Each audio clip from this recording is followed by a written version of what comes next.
September 19th, 2009. I remember it like it was yesterday. I had just successfully completed my very first Rosh Hashanah as a student rabbi at the China Lake Naval Air Weapons Station in California. After singing the final blessing and wishing everyone a Shana Tova, I was heaving a huge sigh of relief, frankly, and I was giving myself a pat on the back for a job well done when it happened. A man named Carl caught my eye from across the room and came over to talk to me. Before I could say anything, he abruptly asked, "Did you notice that I took my keys out during services today?" And he said, "Well, no, I'm kind of busy during services." He said, "Well, I took my keys out during services and I shook them," he said, "because I noticed that you were off key during one of the prayers. And I thought that if I showed you my keys, that it would be a signal for you that you lost your key and that you should find a new one. So during the service, I shook my keys at you several times to tell you to find a new key." To say that my jaw hit the ground and that I was speechless was probably an understatement. So yes, this is in fact a true story. You can't make this stuff up. This is the story of my very first high holidays at my very first pulpit as a rabbinical student. This is the story that I tell. This is the story that lives on in my memory. Never mind that every single other person in the congregation said it was a beautiful service. Never mind that I received a dozen emails telling me how meaningful the service was. Never mind that I'd been singing in choir since kindergarten and I'd been told on a number of occasions that I have a nice voice. No, it's the key story that sticks. That comment touched a nerve that I didn't even realize was sensitive. It hit on an hidden insecurity, and it caused me to question all of the other nice things that people said to me. And so when I think of my first high holiday experience, I don't remember the compliments, and I don't remember the amazing feeling that I got when I stood in front of the ark to sing Avinu Malkeinu for the first time. I remember the keys. It's not a coincidence that the memories we have associated with pain and anger and sadness and fear are the memories that stay with us. Scientists say that the human brain is exceptionally adept at making sure that we keep track of negative and painful memories. This chemical reaction in the brain ensures that these memories don't easily fade.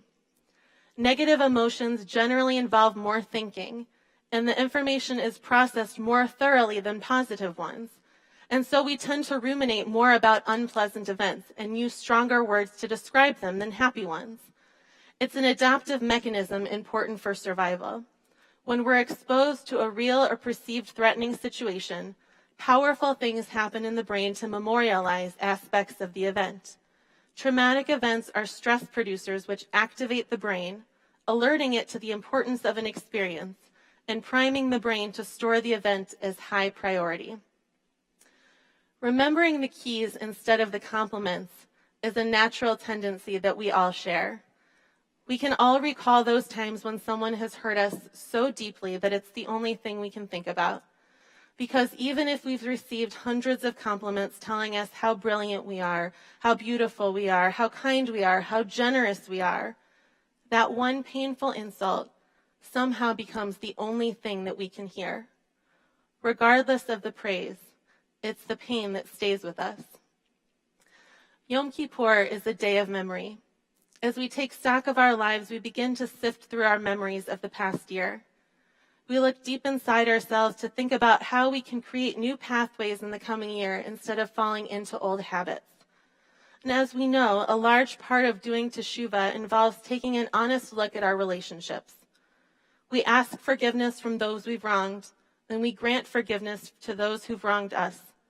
It seems like a simple task, and yet we know that it's not. Asking forgiveness is never easy, and it's always humbling. And as hard as it is to acknowledge our own wrongdoings, make amends, and ask for forgiveness, it may not be the most difficult task expected of us during these days of awe. Because as difficult as asking for forgiveness is, sometimes granting forgiveness can be just as hard. Why is that? Why is granting forgiveness such a monumental task? Why is it difficult even when we want to forgive and forget?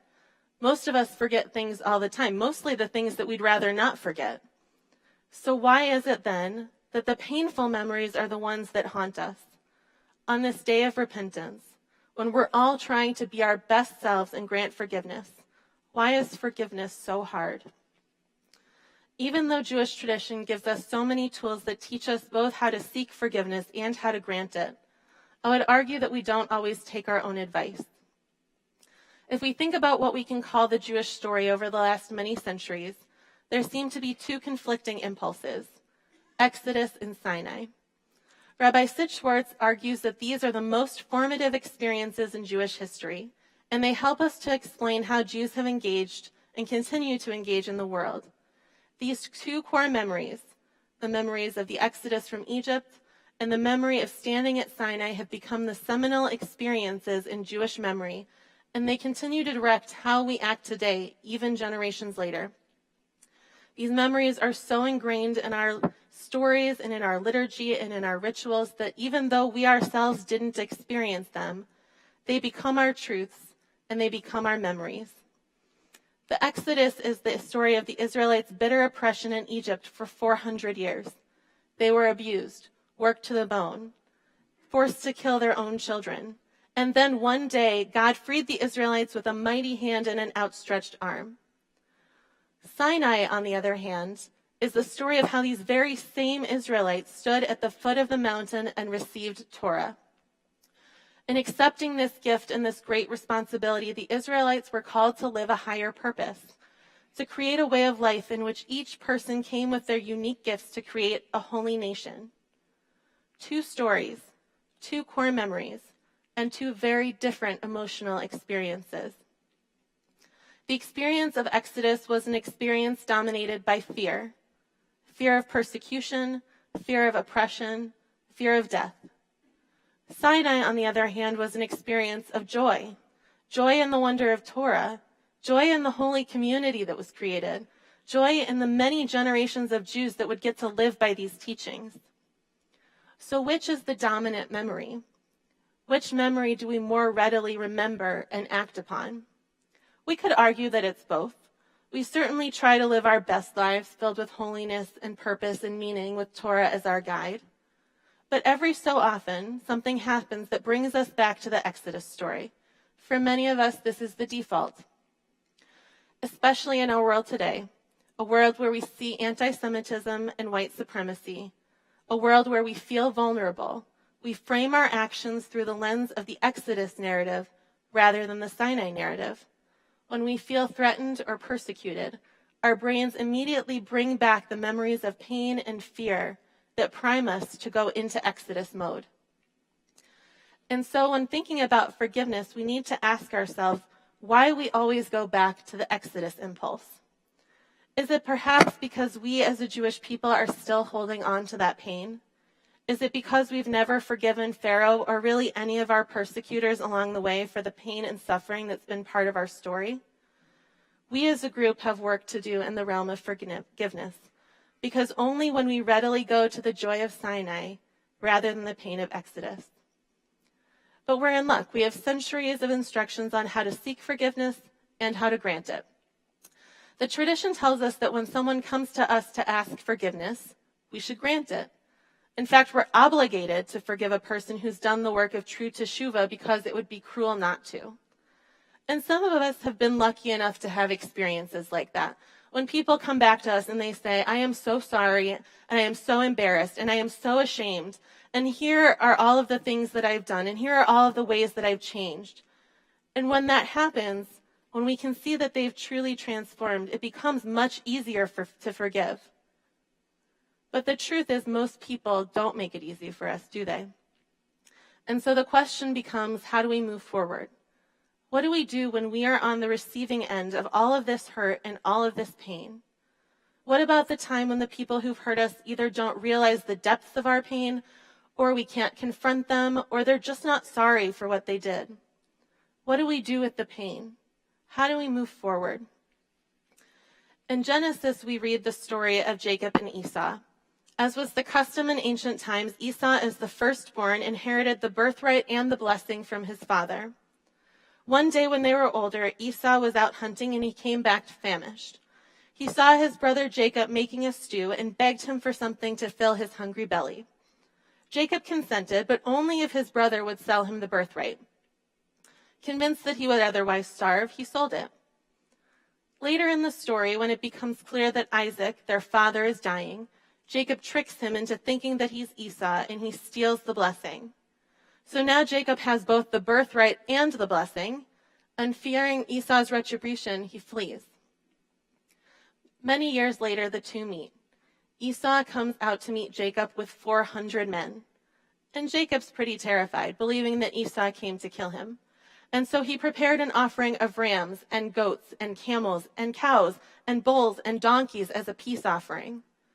When the time came to meet his brother, Jacob approaches him with tremendous fear. But Esau actually runs to meet his brother, embraces him, and kisses him.